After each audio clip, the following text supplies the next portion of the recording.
আপোনালোকে নিশ্চয় অৱগত যে শ্ৰীমন্ত শংকৰদেৱ সংঘ হৈছে অসমৰ সকলো জাতি জনগোষ্ঠীৰে পৰিপূৰ্ণ এটা বৃহত্তম উত্তৰ পূব ভাৰতৰ এটা বৃহত্তম জাতীয় অনুষ্ঠান।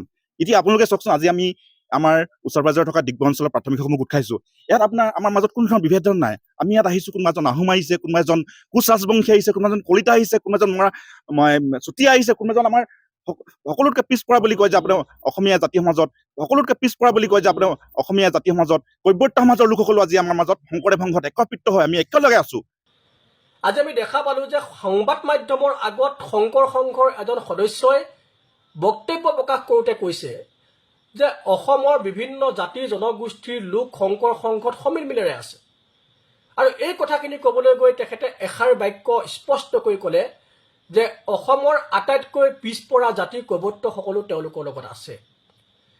কিন্তু এটা কথা স্পষ্ট কৰি কওঁ যে শংকৰ সংঘত অসমৰ যেনেদৰে বহু কৈৱৰ্ত লোক আছে, ঠিক তেনেদৰে কিন্তু বহু কৈৱৰ্ত লোকে এতিয়াও শংকৰ সংঘৰ শৰণাপন্ন হোৱা নাই।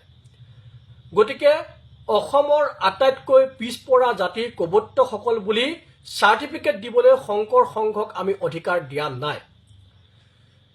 এই ভিডিঅ'টোৰ জৰিয়তে মই শংকৰ সংঘৰ সদস্যসকলৰ প্ৰতি, শংকৰ সংঘৰ উচ্চপদস্থ বিষয়াসকলৰ প্ৰতি আমি কেইটামান প্ৰশ্ন উত্থাপন কৰিব বিচাৰিছোঁ যে এই যিজন সদস্যই, নিৰ্দিষ্ট যিজন সদস্যই কৈৱৰ্ত জাতিটোক ৰাজহুৱাকৈ অপমান কৰিলে, তেখেতৰ বক্তব্যৰ প্ৰতি শংকৰ সংঘৰ সন্মতি আছেনে নাই?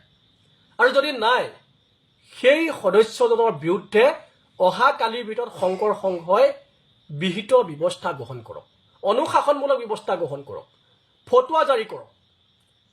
আৰু যদি সন্মতি আছে, তেতিয়াহ'লে শংকৰ সংঘই অনুসূচিত জাতি ছাত্ৰ সন্থাৰ প্ৰতিবাদৰ সন্মুখীন হ'বলৈ সাজু হৈ থাকক।